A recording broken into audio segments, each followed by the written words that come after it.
Wakanda Forever! Wakanda Forever! Welcome to Watch Mojo, and today we're counting down our picks for the top 10 things to remember before seeing Black Panther, Wakanda Forever.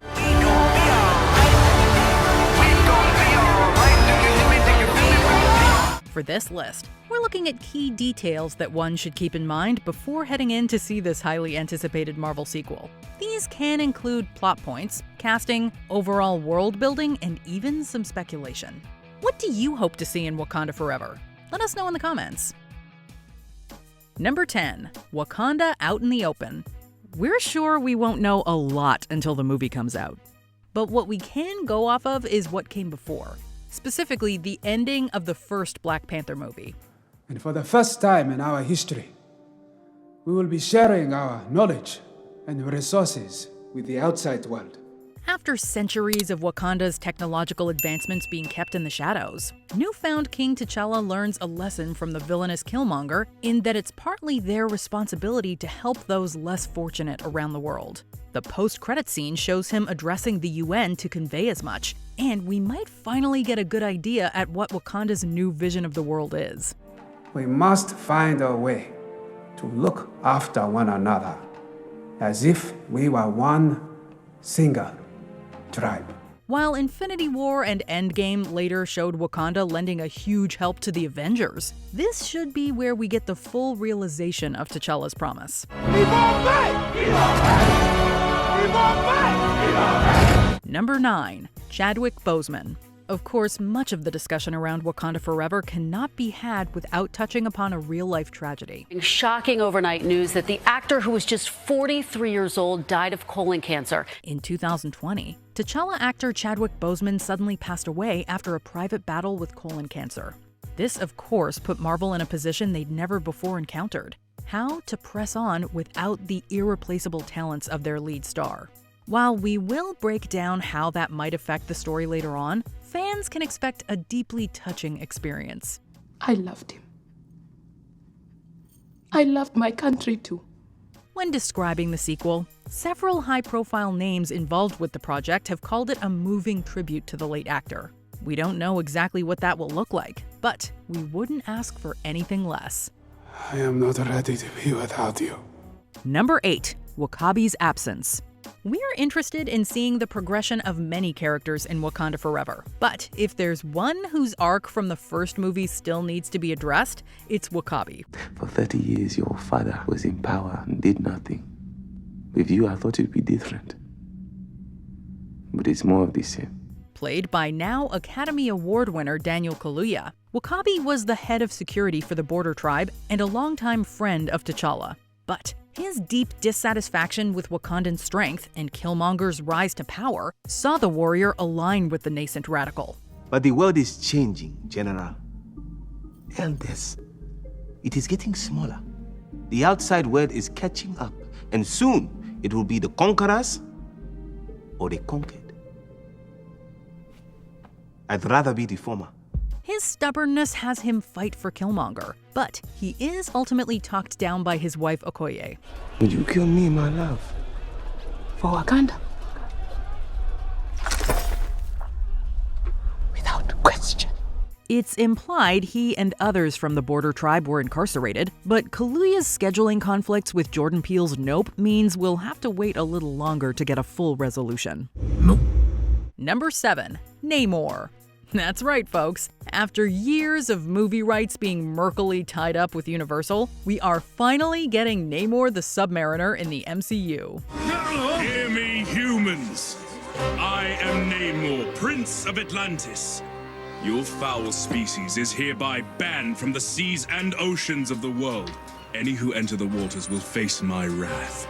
Though you'd be forgiven for thinking he's just a knockoff Aquaman, this son of Talocan is anything but. Often portrayed as an anti-hero in the comics, it's been reported that Namor will fill an antagonist role in Wakanda Forever.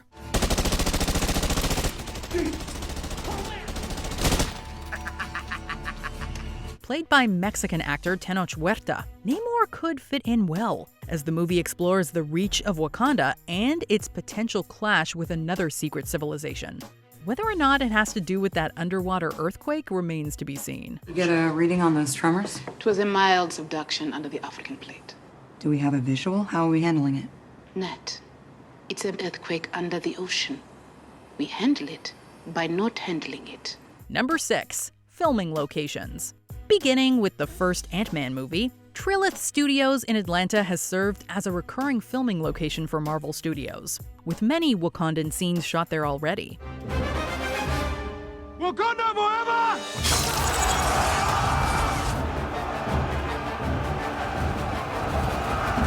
Whereas its involvement in Wakanda Forever is unsurprising, 2 other locations pique our interest for different reasons. Massachusetts may seem like another ho-hum destination, but the fact that they shot specifically at MIT makes us wonder if we won't see Ned and MJ hanging out on campus.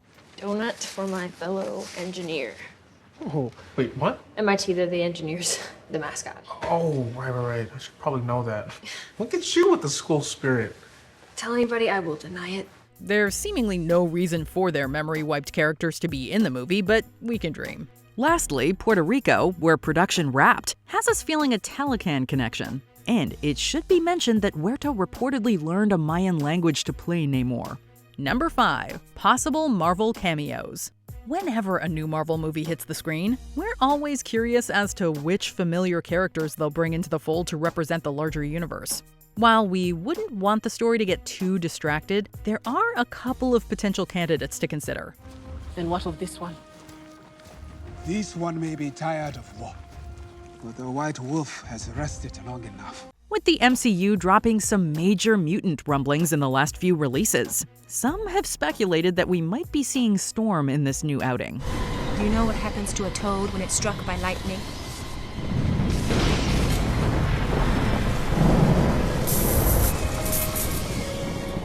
The same thing that happens to everything else. The X-Men character was even married to T'Challa in the comics, though the latter's potential absence could change things here.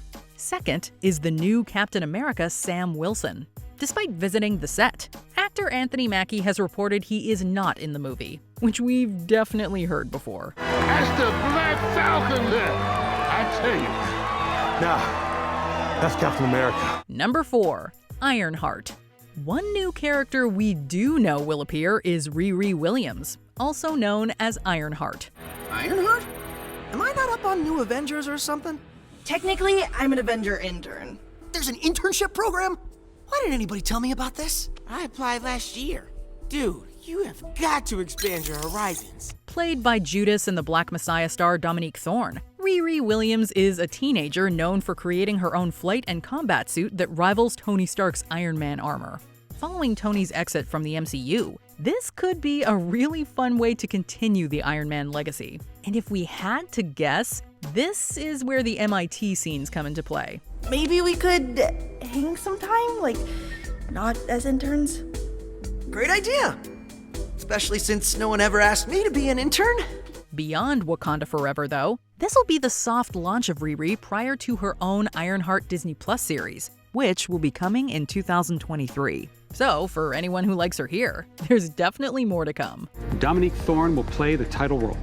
And as we like to do, both Secret Invasion and Ironheart will tie directly to MCU feature films. Number 3. Wakanda series. Speaking of Disney Plus, we've also got a whole series on the nation of Wakanda to look forward to. This never gets old.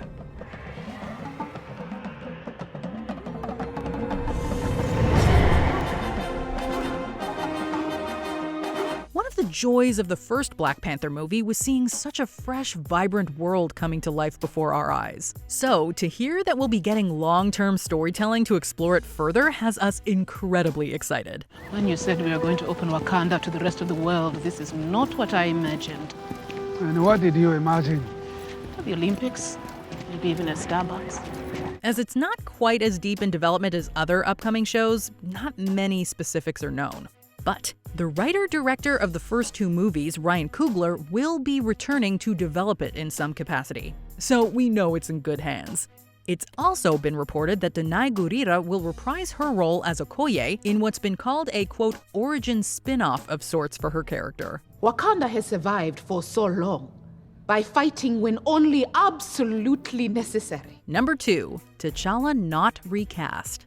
Just don't freeze when you see her. What are you talking about? I never freeze. It's definitely a tricky issue when it comes to potentially recasting a role after an actor passes away. While other franchises have found success doing this in making sure the character continues, Marvel has decided not to recast T'Challa in respect for Chadwick Boseman's legacy. And it's for that reason that we will not recast the character. Upon announcing this decision, Marvel head honcho Kevin Feige said that Boseman's portrayal is, quote, iconic and transcends any iteration of the character in any other medium from Marvel's past. He's certainly not wrong, though some fans think it should be recast, including Boseman's brother Derek, who believes Boseman would have wanted T'Challa to live on. What's up? I never yielded it! In any case, this wide-ranging debate likely won't end with Wakanda Forever. Before we continue, be sure to subscribe to our channel and ring the bell to get notified about our latest videos. You have the option to be notified for occasional videos or all of them. If you're on your phone, make sure you go into your settings and switch on notifications. Number 1, the next Black Panther. It's safe to say that T'Challa won't be in the new movie. Still, it's still called Black Panther, which raises the question as to who will take up the mantle, something still unknown as of this publication. Conventional wisdom would suggest that responsibility would pass to T'Challa's sister Shuri, who has been known to act as Black Panther in the comics in T'Challa's absence. The Black Panther lives. And when he fights for the fate of Wakanda, I will be right there beside him. It's already been reported that Shuri actor Letitia Wright will have a larger role in the sequel, so this could be what they're talking about. Other fans have theorized it could be Winston Duke's M'Baku or even Michael B. Jordan's Killmonger, despite the latter character being currently deceased. Just bury me in the ocean with my ancestors that jumped from the ships. Because they knew death was better than bondage. Whoever's in the suit, we expect a thrilling ride all the same. Do you agree with our picks? Check out this other recent clip from WatchMojo, and be sure to subscribe and ring the bell to be notified about our latest videos.